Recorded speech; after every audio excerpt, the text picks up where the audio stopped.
Hi fans, thanks for clicking the dreaded D Rose report. Following his Money in the Bank ladder match victory, Daniel Bryan, he revealed last night on SmackDown that he's going to be cashing in his title, briefcase, whatever, for the opportunity in at the main event in WrestleMania 28 in Miami, April 1st. By the way, that's April Fool's Day. So I got a feeling he'll cash it in just whenever he wants. And it'll probably be before that. Tennille Taylor, a 22-year-old Australian woman who has signed a developmental contract with WWE earlier in the year, underwent shoulder surgery Tuesday due to numerous dislocations that she's incurred during her career. And she said on Facebook that the procedure went well and was released from the hospital on Thursday. And if you have a lot of dislocated shoulder, boy, that's all you do is use your arms, shoulders in wrestling. Oh, a little bit of legs. Anyway, TNA announced this morning that Mark Henry injured Kane on last night's episode of Friday Night SmackDown.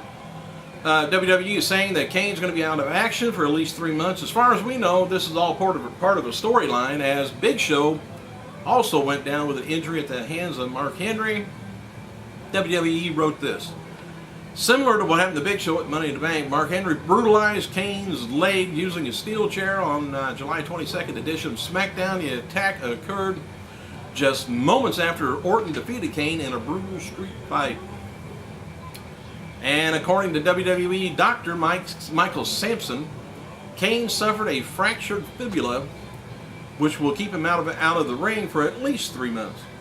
But because of potential complications such as the severe injury is, it could keep him out of action for an undetermined amount of time, says Sampson. Well, he's going to be bad when he comes back, won't he? All right, pro wrestler Christopher Daniels, he checks in from the Comic-Con going on in San Diego. He holds up a photo. Chris holds a sketch cover of Marvel artist John Nack. Don't know what the picture was, but he held it up. So anyway, a lot of wrestlers going to be there this week.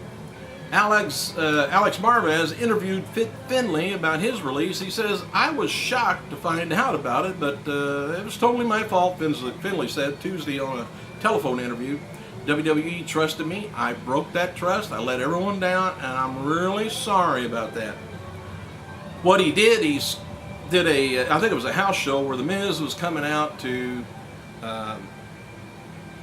it was on, I don't think it was on Memorial Day.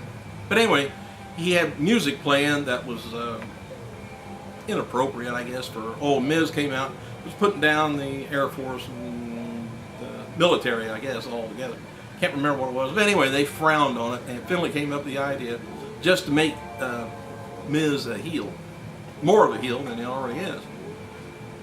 So anyway, they had complaints, they got rid of him.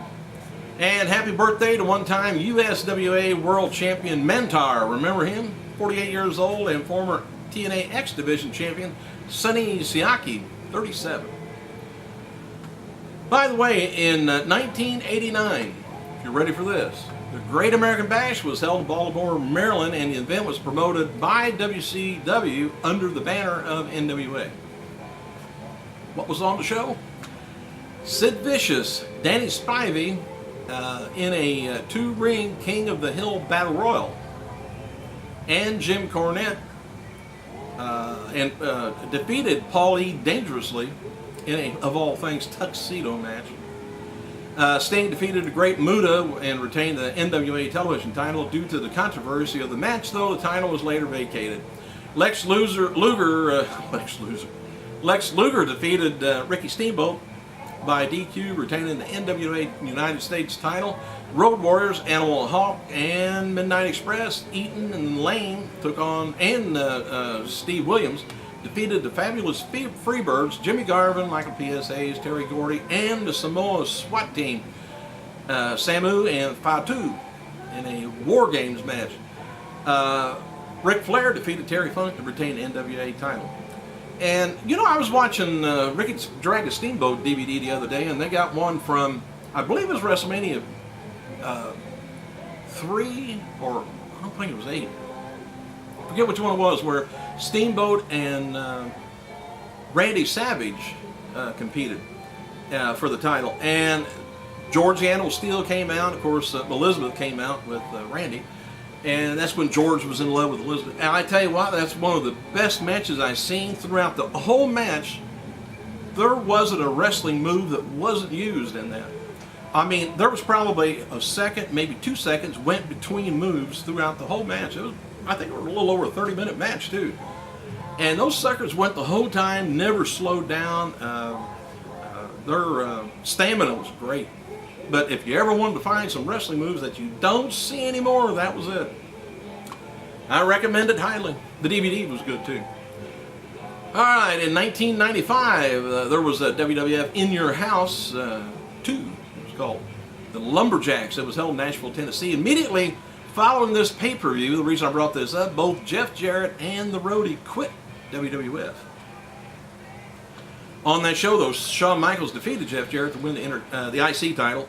Owen Hart, Yokozuna defeated Allied Powers, which was Luger and the British Bulldog at that time, to retain the WWF tag titles. Diesel defeated Psycho Sid in a lumberjack match to retain the WWF title. All right, this day, 2002, I think I got some more news down at the bottom.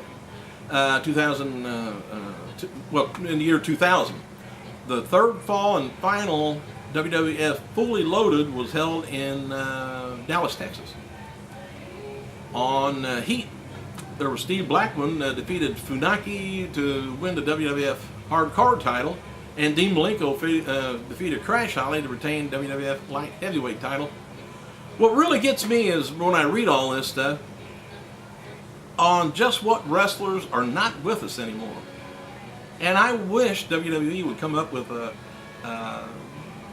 reflect back on their skills, and just everybody's just not with us anymore. But anyway, Perry Saturn, he defeated Eddie Guerrero to win the European title. The APA, Bradshaw and Farouk, they defeated Edge and Christian by DQ. Edge and Christian retained the titles again. Val Venus defeated Rikishi in a cage match to retain the IC title. Undertaker defeated Kurt Angle. Triple H defeated Chris Jericho in the Last Man Standing match. The Rock defeated Benoit to retain the WWF title. Benoit had won the title on a DQ earlier in the match, but it was restarted by Commissioner Foley. Got a feeling Foley may be back, and would it be odd that he's the mysterious Raw general manager? All right, 2006 was Great American Bash held in Indianapolis, and it was a SmackDown exclusive pay-per-view. Paul London, Brian Kendricks defeated Pit Bulls, which was Kid Cash then, and JV Noble to retain the WWE tag titles. Finlay defeated William Regal for the U.S. title.